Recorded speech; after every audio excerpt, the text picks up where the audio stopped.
आज हम लोग पढ़ेंगे CGPSC 2019 का प्रथम प्रश्न पत्र जो कि पेपर 17 फरवरी 2019 में हुआ था। तो पहले हम लोग फर्स्ट प्रश्न पत्र का 100 क्वेश्चन देख लेते हैं, जिसमें पहला क्वेश्चन था मध्य प्रदेश का मलाज खंड निम्नलिखित में से किस खनिज के उत्पादन में देश में अग्रणी है। तो इसका आंसर होगा तांबा अयस्क। निम्नलिखित फिर सेकंड क्वेश्चन, निम्नलिखित में से कौन सा लौह इस्पात संयंत्र लौह अयस्क और कोयला क्षेत्र पर ना होकर दोनों के लगभग मध्य में स्थित है। तो इसका आंसर जमशेदपुर होगा। और उसके बाद भारत में निम्नलिखित में से कौन सी श्रेणी नवीनतम है। तो इसमें हमारा आंसर आएगा हिमालय श्रेणी। उसके बाद कक्ष वनस्पति का सुंदरवन निम्नलिखित में से किस राज्य में स्थित है। तो सब जानते हैं सुंदरवन पश्चिम बंगाल में स्थित है। निम्नलिखित में से कौन सा उद्योग बक्साइट को मुख्य कच्चा माल के रूप में उपयोग करता है। कौन सा उद्योग बक्साइट को मुख्य कच्चा माल के रूप में उपयोग करते हैं। कोई भी उद्योग वाले लोग एल्यूमिनियम को करते हैं यूज़, ठीक है। फिर निम्नलिखित में से कौन सा सबसे महत्वपूर्ण सोयाबीन उत्पादक राज्य है। तो अगर पूरे देश में पूछा जाए तो चीन पहला सोयाबीन उत्पादक देश था। फिर यह हमारे मध्य प्रदेश में आया, इंडिया के मध्य प्रदेश में आया। तो इसका आंसर हम लोग मध्य प्रदेश लेंगे। निम्नलिखित में से किस राज्य में वर्ष 2011 में अनुसूचित जातियों की जनसंख्या देश में सर्वाधिक है। तो मध्य प्रदेश है जहाँ पे अनुसूचित जनजातियों की संख्या सर्वाधिक है। फिर 8वें नंबर का क्वेश्चन, निम्नलिखित प्रवास के प्रकारों में से भारत में गमन में वर्ष 2011 में किसका सर्वाधिक हिस्सा है। मतलब कि प्रवास करते हैं लोग, एक स्थान से दूसरे स्थान जाते हैं, एक जगह से दूसरे जगह आवागमन करते हैं। तो 2011 में क्या सर्वाधिक था। तो गांव से गांव प्रवास लोग ज़्यादा किए थे। सत्य शोधक समाज की स्थापना किसने की थी। तो ये आंसर को देख रहे हैं तो इसके हिसाब से ज्योतिबा फुले ही आएगी आंसर। उसके बाद निम्नलिखित में से किसने पुरातत्व सर्वेक्षण विभाग की स्थापना की थी। तो ये क्वेश्चन विलोपित हो गया था। निम्नलिखित में से कौन से शासन के बौद्ध मत के विस्तार में योगदान नहीं दिया था। तो ये जो हर्षवर्धन था और कनिष्क और अशोक, ये लोग तो मतलब बौद्ध के अनुयायी थे। बस ये पुष्यमित्र शुंग जो है वो बौद्ध धर्म को नहीं मानता था, इसने कोई योगदान नहीं दिया है। उसके बाद निम्नलिखित में से किसने 12वें नंबर का क्वेश्चन है, निम्नलिखित में से किसने पूर्वी बंगाल से लेकर पेशावर तक सड़क ए आजम कहलाई जाने वाली सड़क बनाई थी। बहुत बड़ी वो ये सड़क आज भी स्थित है। सड़क ए आजम बनवाई थी, शेर शाह ने बनवाया था इसे। 13वां क्वेश्चन, आगरा नगर की स्थापना किस शासक ने की थी। तो आगरा नगर की स्थापना सिकंदर लोदी ने की थी। 10 रोजा पत्रिका राष्ट्रीय आंदोलन के दौरान किसने प्रारंभ की थी। जब राष्ट्रीय आंदोलन चल रहा था तो 10 रोजा पत्रिका आई थी, उसे किसने प्रारंभ किया था। तो इसे अब्दुल गफ्फर खान ने प्रारंभ किया था। महात्मा गांधी द्वारा दक्षिण अफ्रीका में प्रकाशित समाचार पत्र का क्या नाम था। तो इसका नाम था दी इंडियन ओपिनियन। अब आएंगे हम लोग 16वें नंबर के क्वेश्चन में। तो आय का वितरण मापा जाता है। तो आय का वितरण हम लोग हमेशा लॉरेंज वक्र से नापते हैं। फिर किस समिति के द्वारा धारा 88 के अंतर्गत मिलने वाली कर राहत खत्म करने की सिफारिश की गई है। मतलब कि किसी समिति के द्वारा धारा 88 के अंतर्गत मिलने वाली राहत है उसको खत्म करने की सिफारिश की गई है। तो कैलकर समिति के द्वारा ये की गया है कि 88 के अंतर्गत जो ही राहत मिलेगी उसको खत्म कर दो करके। भारत का आर्थिक सर्वेक्षण संबंधित है, वित्त मंत्रालय से संबंधित रहता है ये हमेशा। ये सारे ऑप्शन गलत हैं, ये सब वित्त मंत्रालय आएगा। निम्नलिखित में से कौन सा एक अम्लीय विलयन का संभव पीएच मान है। हमारा 6 जो है वो अम्लीय विलयन है। 7 हमारा उदासीन होता है। फिर 7 से जो कम होते जाएगा वो अम्लीय में जाएगा और 7 से जो ज़्यादा होते जाएगा वो क्षारीय में जाएगा। जब प्रकाश की किरण सघन माध्यम से विरल माध्यम में जाती है, मतलब कि कोई प्रकाश की किरण है वो सघन मतलब कि पानी हो गया, पानी से विरल मतलब वायु में जा रही है। तो पानी से वायु में जाएगी तो क्या होगी, इसकी चाल क्या हो जाएगी, बढ़ जाएगी और वह विलंब से दूर हट जाएगी, ठीक है। उसके बाद किसी एसी जनित्र तथा डीसी जनित्र में एक मूलभूत अंतर यह है। एसी मतलब कि अल्टरनेट करंट, जो कि मतलब कि साइन सिग्नल बनाती है, ऐसे सर्पिल का ऐसे ऊपर नीचे करके। लेकिन जो डीसी करंट क्या होती है वो डायरेक्ट होती है, दिक् परिवर्तक, ऐसे डिजिटल फॉर्म में तो दिक् परिवर्तक होती है। तो इसका आंसर बी आएगा। फिर 22वां क्वेश्चन, यदि राष्ट्रपति ने संसद के संयुक्त सत्र के लिए अधिसूचना जारी कर दी और इस बीच लोकसभा विघटित हो जाएगी। तो लोकसभा विघटित हो जाएगी तो क्या होगा, संयुक्त सत्र इसमें से क्या आएगा, इसमें से संयुक्त सत्र यथासंभव आहूत होगा। मतलब कि वो अगले दिन संयुक्त सत्र यथासंभव चालू हो जाएगा। और ये सारे ऑप्शन कैसे नहीं हो जाएंगे, संयुक्त सत्र निरस्त हो जाएगा। मतलब कि कोई जब राष्ट्रपति ने अधिसूचना जारी कर दी तो संयुक्त सत्र होना ही है, तो निरस्त होने की बात ही नहीं उठती। और संयुक्त सत्र नई लोकसभा के गठन के बाद होगा, तो ये जरूरी नहीं कि लोकसभा आज विघटित हो गई तो उसके लिए नया फिर से गठन किया जाए। विधेयक व्यापकगत हो जाएंगे, नहीं विधेयक कोई भी, अभी तो अधिसूचना आया है, फिर बैठक होगी तभी विधेयक पारित होगा जो भी। तो इसका सही आंसर होगा संयुक्त सत्र यथासंभव आहूत होगा। कौन सी भाषा संविधान की 8वीं अनुसूची में शामिल नहीं है? हम सभी जानते हैं हिंदी भी है, संस्कृत भी है, उर्दू भी है, बस अंग्रेजी नहीं है। धन विधेयक को कौन प्रमाणित करता है? धन विधेयक हमेशा स्पीकर ही प्रमाणित करते हैं उसको, धन विधेयक को। संविधान के अनुसार इनमें से राष्ट्रपति की विधायी शक्ति कौन सी है? तो हमेशा राष्ट्रपति की विधायी शक्ति है अध्यादेश जारी करना।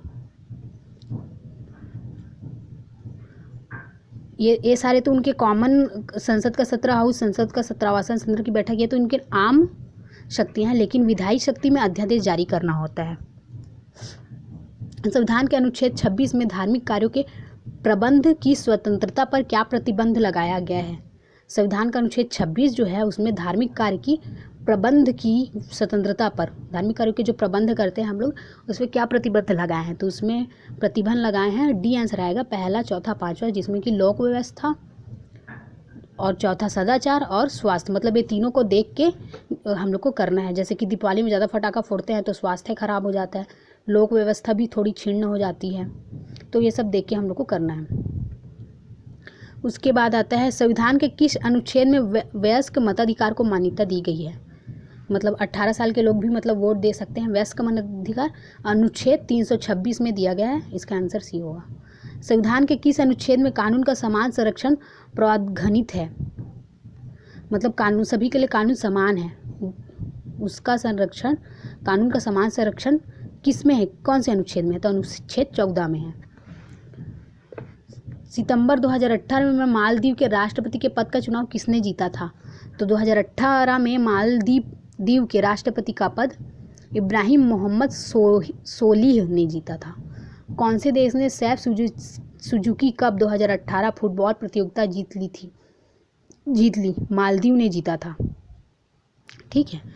उसके बाद मानक विकास रिपोर्ट 2018 के अनुसार मानव विकास सूचांक में प्रथम रैंक का देश कौन सा है? तो इसका आंसर आएगा नॉर्वे आएगा। मानव विकास रिपोर्ट 2018 के अनुसार मानव विकास सूचांक में प्रथम रैंक का देश कौन सा है? नॉर्वे। अक्टूबर 2018 में किस अर्थशास्त्री को IMF के शोध विभाग का आर्थिक सलाहकार और निदेशक के रूप में नियुक्त किया गया है? गीता गोपीनाथ जी को घोषित किया गया था।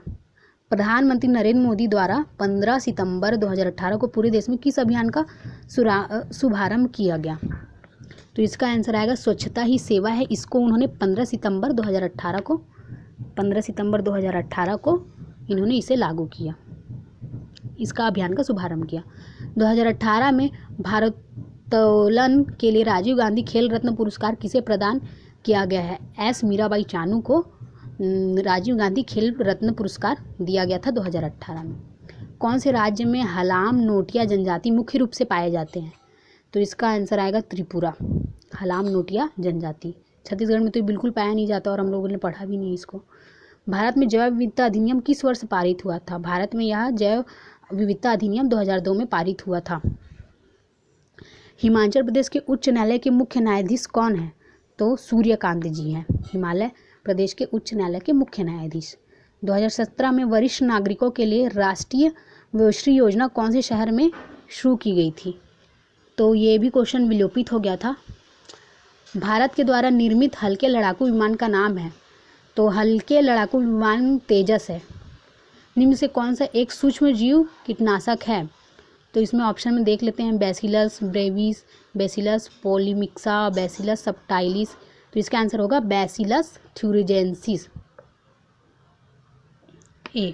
बेकिंग सोडा है NaSCO3 और ये Na2CO3 हम लोग का कार्बोनेट है, सोडियम कार्बोनेट, ये है हम लोग का बेकिंग सोडा NaSCO3। और भू स्थिर उपग्रह घूमता है बी, स्थित ऊंचाई पर। भू स्थिर उपग्रह जिसे हम लोग छोड़ते हैं हमेशा, जिसे मतलब कि इसरो हो या फिर नासा, भू स्थिर उपग्रह को एक निश्चित स्थित ऊंचाई पर रखा जाता है ऊपर अंतरिक्ष में। अपूर्व का सिद्धांत संबंधित है। अपूर्व का सिद्धांत मीमांसा से संबंधित है। विनय पत्रिका के रचयिता हैं तुलसीदास है। विनय पत्रिका के रचयिता।